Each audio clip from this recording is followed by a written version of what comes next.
Thank you, Mr. Speaker. Speaking to the bill, sir. Gentleman has floor. I appreciate the comments this morning, but legislation by anecdote is no way to make a law. I think we can all agree that our current federal immigration system is horribly broken. We desperately need comprehensive immigration reform that is tough, fair, and practical at the federal level. We don't need a patchwork of immigration laws from state to state, and we definitely don't need a patchwork of laws from locality to locality.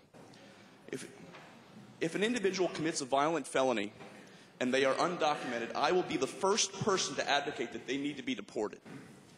Let me repeat that. I will be the first person to advocate that they need to be deported. But under this bill, suddenly, low-level, non-dangerous arrestees will be getting torn from their families and sucked into the immigrant detention system. This is obviously bad for the arrestee and his or her family, but it's also terrible for the entire community, as word spreads that if the police arrest you even for something very minor, like loitering, your immigration will be checked, your status will be checked. Law enforcement will be involved in duties they never wanted, and immigrant communities will fear the police and stop reporting crimes. This will not fill a gap, as was mentioned before. It will create a huge divide. It will drive a wedge between immigrant communities and law enforcement, and as a result, we will all be less safe. The legislation will take state police and local police officers off the streets and impose unfunded mandates on localities because of the need for more officers to make up for the time spent.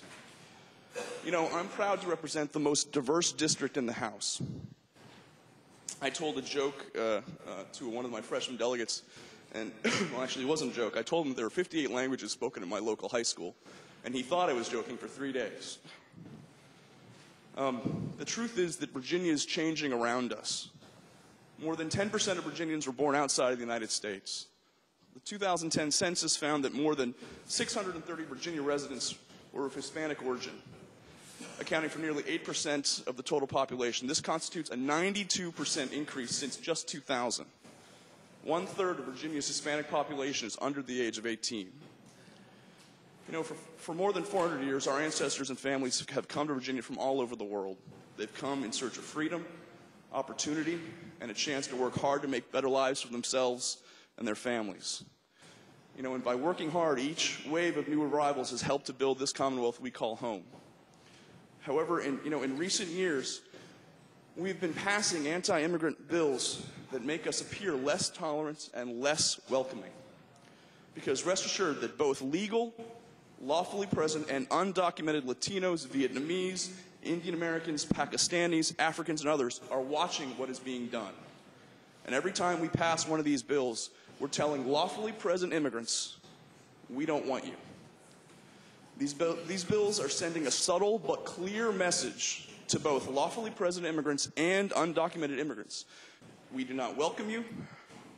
We do not want your talent and your investments and your innovation. We are not comfortable with your languages and your cultures.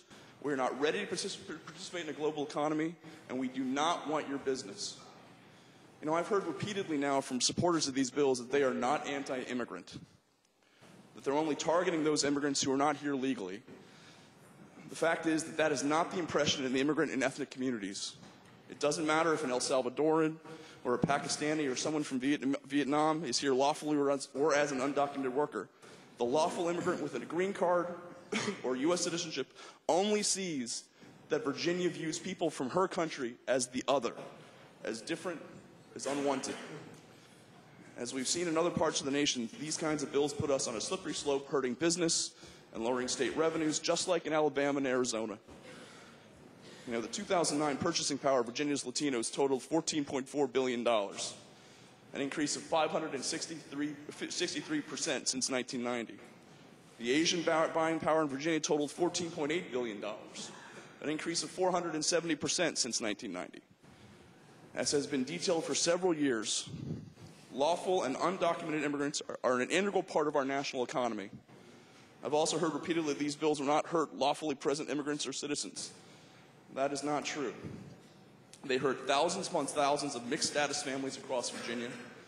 And a mixed-status family is one in which you might have, for example, a U.S. citizen born here who's living with one or more undocumented parents, or someone who is lawful permanent resident living with someone or who is not. You know, and when a child's parent is arrested, detained, or deported, when ICE and the local police come into somebody's house at 9 a.m., when a child's about to go to school, and all of a sudden their dad is ripped from their home,